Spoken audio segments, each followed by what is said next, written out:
I'm a 23-year-old guy who has been married to my wife for a little over 5 years. We have a 4-year-old daughter. Lately, I've had this gut feeling that my wife has been talking to someone and being unfaithful. Last night, when she was asleep, I checked her phone, and my suspicions were confirmed. Turns out, she's been having conversations with a coworker, and the texts from the past 2 days, she had deleted the previous ones, included both of them saying, "I love you," and making plans for him to come to our house today while I'm at work. They didn't explicitly say they were going to get physical, but it was strongly implied. There's even some evidence that they may have already done some things. Right now, I'm sitting at a Waffle House after calling into work to let them know I won't be coming in. I'm planning on trying to gather proof of their meeting if he does show up by keeping an eye on when my home alarm is armed or disarmed through the app on my phone. Based on my research, if this ends in divorce and I can prove her infidelity, she won't be entitled to any alimony in my state. If I go home and confront her before they engage in any closeness, it might have serious consequences if our marriage falls apart. I still love her and don't want our relationship to end, but I can't see myself forgiving her for this betrayal. Even if I were to confront her now, I know deep down I would still feel the same, whether or not they were physically involved. This pain is overwhelming. She means everything to me, and right now it feels like there's a gaping hole in my chest and a heavy weight in my stomach. I'm physically hungry, but the nausea is making it impossible to eat. I can't stop trembling. My thoughts are all jumbled, and it feels like a part of me has been torn away. I'm terrified of how this will impact my life, and even more so, the life of my daughter. I'm completely lost and unsure of what to do next. I still haven't confronted them because the guy hasn't shown up yet, and honestly, I don't think he will, at least not today. Maybe she figured out that I know something. This morning when I left, I tried to act like everything was normal, but man, it really hurt inside. I'm not sure if she bought my act. According to their texts, they planned for him to come over on Thursday morning, and it's already 12:40 p.m. now. If he doesn't show up, I think I'm going to talk to her about it tonight. The guy never came, so here's the plan now. I'm going to pretend like nothing is wrong for the time being. After talking to you all and my family, I think I can put on an act and act like everything is fine. Tomorrow morning, I'll go see a lawyer, and I also talked to a private investigator whom I'll probably hire. From the texts, I know she planned for him to come over during the hunting trip I have scheduled for next weekend, so I'm going to make sure I go on that trip and let the PI know about it. I think I've made up my mind that I'm done with this. I don't want to try to fix things anymore. I'm going to protect myself and get out. It's not just a simple affair where she's having an emotional connection with someone else. She tells him she loves him, and it seems like she doesn't love me anymore. I feel like she's trying to take advantage of me. She wanted a new car, and for me to pay for her education, but she also wanted to be with him. Currently, she left, probably to pick up my daughter from daycare. I'm keeping an eye on the time because I know how long it usually takes. If she takes longer than usual, I can guess where she went.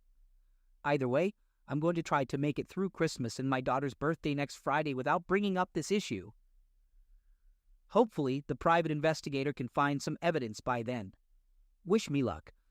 So I got home and acted like everything was normal. Everything seemed fine. We even joked around a bit, but it hurts so bad when you're heartbroken. We had dinner and sat on the couch afterward. Then she asked me to pause the TV and brings up it. I asked her what it was, and she said she knew I saw the texts. That's when the conversation started. She tells me that he didn't come over, which I obviously knew, and she told him she doesn't want to talk to him anymore. She even blocked his number, so obviously the original plan is no longer in play. I still love her, but my heart is shattered. I don't know if I can ever forgive her or trust her again. I'm not sure if I can continue being in a relationship with her. She wants to work things out between us, but I'm not sure if I'm willing to do that or not. She says she was talking to him because she didn't feel wanted. She didn't feel a deep emotional connection between us, and he seemed to know all the right things to say. She claims that she told him multiple times that she was done with him, yet here she is inviting him to our house. And she says it wasn't a choice what she felt for him. The story she tells is something like, He was bagging at my register one day, and I accidentally touched his hand, and it felt like an electric shock. I know you're probably reading this and thinking it's a load of BS. Well, I'm thinking the same thing. How can I trust her? I just can't see things from her perspective. Should I give her a chance? Should I try to work things out? I honestly don't know. Do I even want to? Is it worth it? I need to figure all of this out. I told her that I can't make a decision right now. I need some time to think about it. I'm considering asking some coworkers, since I don't have family in town, one of the perks of being in the military, if I can crash on their couch for a few days. I need to get away from all of this and clear my head. Of course, I'll come back for Christmas for the sake of my daughter. I don't see any reason to hire the private investigator at the moment because I genuinely don't think she would do anything for a while. Maybe I could be wrong. Well, I've been wrong before, obviously. In the meantime, I'm taking plenty of precautions to make sure I know what she's up to, and if anything seems suspicious, I'm out. Of course, I won't let her know about any of this. This will be my final update for today. Please continue to offer your perspective and advice, but ultimately, I think this is a decision I'll have to make after careful consideration, addressing unanswered questions, my emotions, and the plan. Let's do a little Q&A section for the most frequently asked questions. Question: how did she find out that I know? Answer: there were two ways. First, she had a strong suspicion because when she woke up, there was a notification on her phone for a new screenshot. However, when she clicked on it, there was no file. She became 100% certain that I knew once she stumbled upon this post. Yep, she has seen it, and she's probably reading it right now. Hi, wife. We'll delve more into that later. Question: what did she say when I asked if she had an affair with him? Answer: she denied it. I'm inclined to believe her because in many of the texts, including the recent ones, he was talking about how excited he was to finally see how hot her V is. That's a direct quote from him, by the way. However, does this mean I believe she didn't do anything? No, not at all. It doesn't change how I feel, whether she did or not. She had planned for it and probably would have gone through with it if I hadn't found out. If we ever become close again, which will take a long time if it happens, both of us will definitely get tested for STDs. Question: how can I trust that she won't repeat her actions? Answer: honestly, I don't know. If we decide to work things out, I'll probably never be able to fully trust her again. She will have to prove that she'll be 100% honest with me. Here's the first test. To my wife: if you're reading this, text me right now. Send me a text at this moment and let me know. Stop reading and text me. I'll know if you've read it and choose not to tell me. If that happens, it's over. Let me share some information about the comments I've read. I'd say about 80-90% of you are advising me to get a lawyer and leave her. Out of that percentage, only around 20% are actually providing reasons for their stance, while others simply say, once a cheater, always a cheater, or something similar. The remaining 10-20% are suggesting that I give it a chance or do what makes me happy. Interestingly, most of those who encourage me to stay are making compelling arguments. I want to express my gratitude to everyone who has commented. It means a lot to me that many strangers on the internet have taken the time to offer help or support. Also, please refrain from downvoting people just because you disagree with their opinion. Everyone's perspective matters, even if it differs from yours. In my previous update, I feel like I portrayed her unfairly. She explained that she did what she did with him because she felt unwanted, but she acknowledges that it was her mistake. She knows she should have talked to me about it. She understands that she is the one at fault. She assures me that she doesn't blame me for what happened. I didn't push her away or make her do this. She claims she could control her feelings for him, which I still find hard to believe. But she could have controlled her actions. She let him persuade her because, deep down, I think it's what she desired at the time, even if she may not realize it. Our marriage has had its flaws. We've encountered communication issues, especially recently. Our bed life hasn't been great either. I felt like she didn't care enough, and she felt the same way about me. Neither of us put in enough effort to address these problems. Does that mean I blame myself entirely for what happened? Hell no, not even a little bit. She made this choice, and she knows exactly how I feel about it. I don't want to convince you to like her, but I want you to understand that I never considered her a terrible person. She may be a terrible wife for what she did to me, but overall, she's not a bad person. Now let's talk about the plan moving forward. I spent a lot of time thinking last night and this morning about what I truly want and what would make me happy. I won't make the decision to stay or leave based on what she wants. I won't stay just to keep our family together. I have to make the decision based on my own desires. I want to stay with her. But that doesn't mean I've made up my mind yet. I want us to work on our issues, seek counseling, and have a stronger marriage than ever before. But I honestly have no idea if that's achievable. Once she found out about this post, I realized she became aware of the South Carolina law on adultery and how it affects alimony. That was my only defense. Now that she knows, I don't think she would engage in anything with anyone for a long time. This means that hiring a private investigator now or when I go hunting next weekend would be pointless. However, if she's reading this and knows I'm not hiring one, she might think she can get away with something. To prevent that, I'm implementing some measures to ensure it doesn't happen. Or if it does, I'll have evidence to support it. I came up with an idea. I realize that if we try to fix things, I won't be able to trust her for a long time, if ever again. I thought about what could make me believe that she genuinely wants to be with me and work on our relationship, not just for what I can provide for her. So I asked her if she would be willing to sign a postnuptial agreement. I still need to consult a lawyer about the details, but the agreement would state that if we ever divorce, even without assigning blame, she would receive nothing. No alimony, no shared possessions, except for specific items that are clearly hers, like her computer, clothes, jewelry, etc.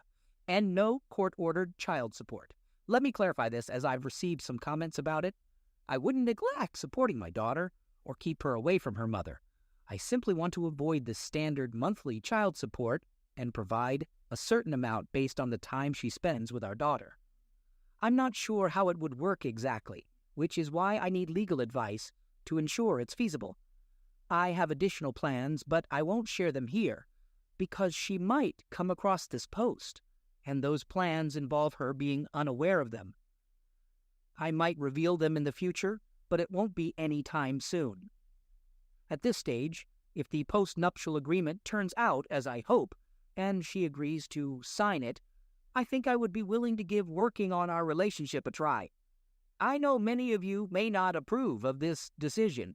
It's possible that she could be lying to me. Maybe she's just a terrible person. But I remember who she was before all of this happened. I knew her when our marriage was still strong. I don't believe she did it because she wanted to be close with someone else. I don't think she did it because she stopped loving me. I think she did it because he was saying the same things to her that I used to say when we first got together. I believe she misses the way things used to be.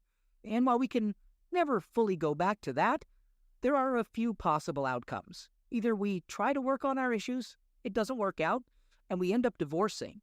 We try to work on our issues, she continues to cheat, and we end up divorcing. Or we make an effort to address the problems we've had within ourselves and our marriage since the beginning, and as a result, our marriage and relationship becomes stronger than ever. I'm hoping for the last option. Quick addition to my previous update. She has serious self-esteem issues. She sees herself in a negative light. She's also very introverted and hasn't had the chance to get to know many people. This is the first job she's had in years where she's been around others. Of course, this doesn't excuse anything, but I thought it was important to mention. Update. So we had a conversation. We made an effort to resolve our issues, and for a while it seemed like things were improving. Then she expressed uncertainty about her feelings and whether she wanted to give it a try. We continued talking, and she eventually said she did want to give it a shot. We even had a counseling session with a therapist on Wednesday. During the counseling session, it went something like this. She mentioned feeling unsatisfied in the marriage and believed that I didn't care or communicate with her. The therapist asked her some questions, and her responses basically acknowledged that I did care and tried to communicate, or at least made an effort. The therapist explained to her that it wasn't about me not caring, as she herself admitted, but rather her own unhappiness and uncertainty about what she wanted. Well, she made her decision. Last night, she started setting up an air mattress in the spare room, and I noticed she had bought new sheets specifically for it. Curious about when she ordered them, I glanced at her phone and saw that she was texting him again. So clearly, it's over between us. We're going to get a divorce. I know many of you might say, "I told you so," but I was fully aware that this outcome was possible when I decided to work things out, and I don't regret it at all. In the future, I'll look back on this, knowing that I did everything I could to fix our relationship. I have no regrets left, and that brings me some happiness.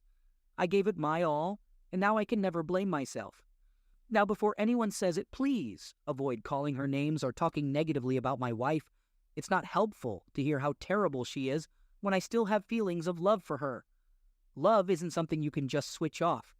I haven't forgiven her, and I may never be able to, but I don't hold any resentment towards her.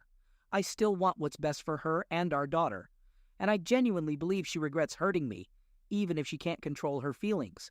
Our relationship is over, but she's currently making plans to move back to Florida with her family, which means leaving this other guy, too.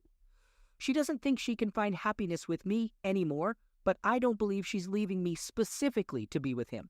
In my opinion, she's drawn to the excitement of a new relationship, that infatuation stage where everything feels fresh. I think she's dealing with her own emotional issues and low self-esteem. For the time being, she'll continue staying in our house and hopefully see a therapist. She'll still benefit from the marital status while she's here. According to South Carolina law, we have to live separately for a year before we can file for divorce, but she'll be leaving relatively soon. We've decided to go for mediation instead of involving lawyers to save money and avoid unnecessary conflicts. Fortunately, we still get along well enough. She has agreed not to seek alimony, and I believe she'll support me having full custody of our daughter as long as she gets ample visitation rights pending court approval.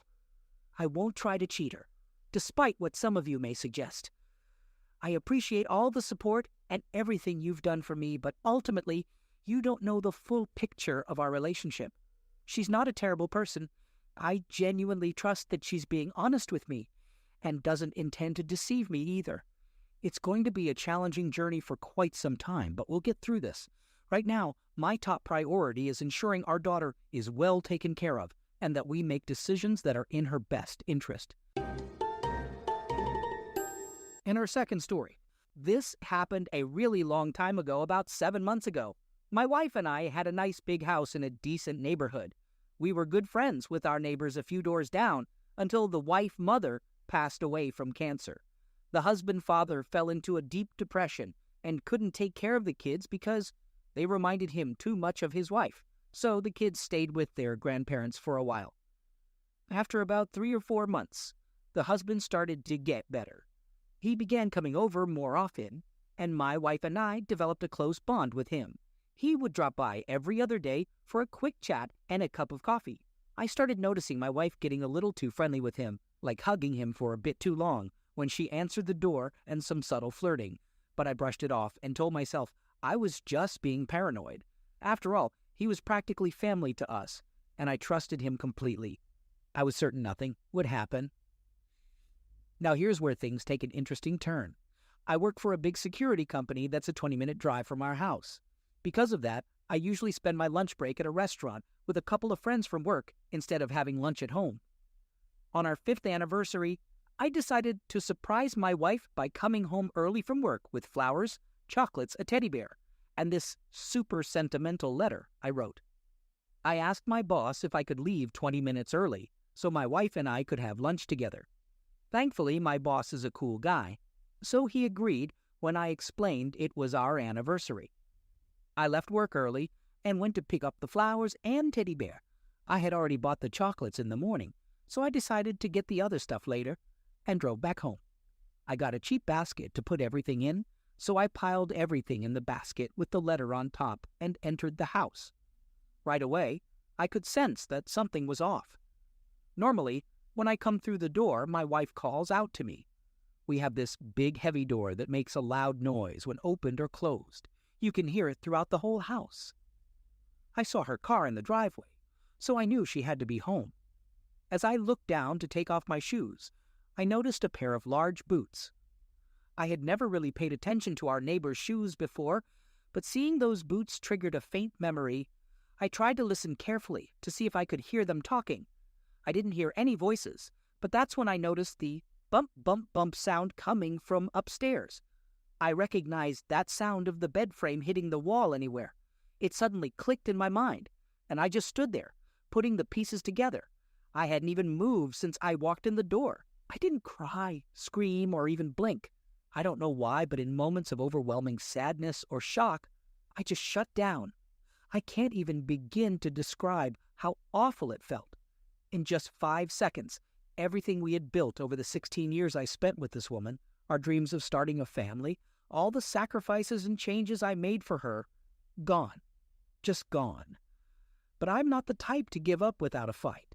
If she was going to rip my heart out, then she was going to suffer too. I placed the basket on the table and grabbed a couple of garbage bags from the kitchen. I went through the entire house, tossing all of her things, her decorations, her pictures, everything into the bags. We had a spare room where we kept a lot of our clothes, so I emptied all of her clothes into a separate bag. I grabbed a marker from the study, sat down on the couch, and started writing and drawing on all the pictures. Words like 403, damn 403, imagine what we could have had, and so on. I threw the pictures into the bag and quietly took them outside our bedroom. I wish I had put on earbuds or covered my ears or something. The woman I had been with since university, the one I shared close moments with, the one I thought I'd spend the rest of my life with. She was talking trash about me. In between her moans and sharp breaths, she was telling our neighbor how much bigger his you-know-what was, how he could last so much longer, how she wished they could do this every day. I quickly grabbed the marker from the couch and a piece of paper.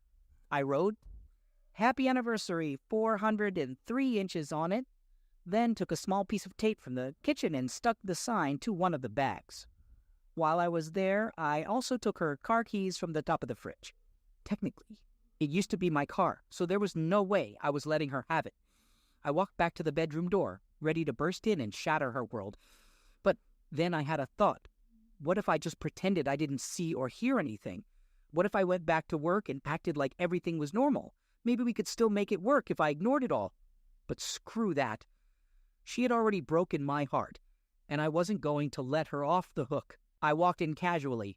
The foot of the bed was closest to the door, and there she was, being close with that chubby jerk, pushing her against the wall. I strolled over to the corner chair and sat down. I took off my wedding ring and tossed it at the guy's head. I wish I had a picture of the look on my neighbor's face when he realized I was watching him with my wife. It was almost comical. He quickly jumped off the bed, scrambling to find his pants. My wife said, "What?" and turned around to see why her lover had stopped. And that's when our eyes met. I gave her the most smug grin I could manage as she screamed. She started blabbering about how she mistook him for me or some nonsense. Honestly, I couldn't even make out a coherent word as she cried and tried to come up with excuses at the same time. All I said was, "Happy anniversary, baby. You've got 5 minutes to get out of my house." She realized she couldn't win, so she quickly put on her shirt and shorts and walked out the door.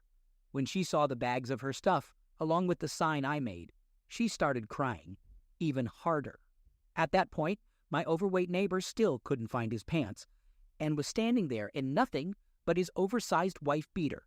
My wife walked back into the room and looked into my eyes, saying, "But how am I supposed to get to my parents' house?" She must have realized I wouldn't let her take the car. I shrugged and replied, "Not my problem." She sobbed a little more and then asked, "Could you please give me some money for the bus fare?" I sighed and said, "Fine. How much do you need?" She took a deep breath and said, "About $350. It was at that moment I realized my wife was actually a 500-foot-tall Loch Ness monster from the Paleolithic era. "You're not getting any $350. I shouted at her. I grabbed my harpoon and launched it, causing her to roar in pain. I called to my neighbor, who was still without pants. "Help me defeat this creature." He quickly grabbed his own tool and launched it into her slimy, disgusting head. As she fell to the ground with a loud thud, my neighbor and I high-fived and celebrated. That's when we decided to team up, and for the past 7 months, my pantsless partner and I have been traveling the world searching for monsters to conquer.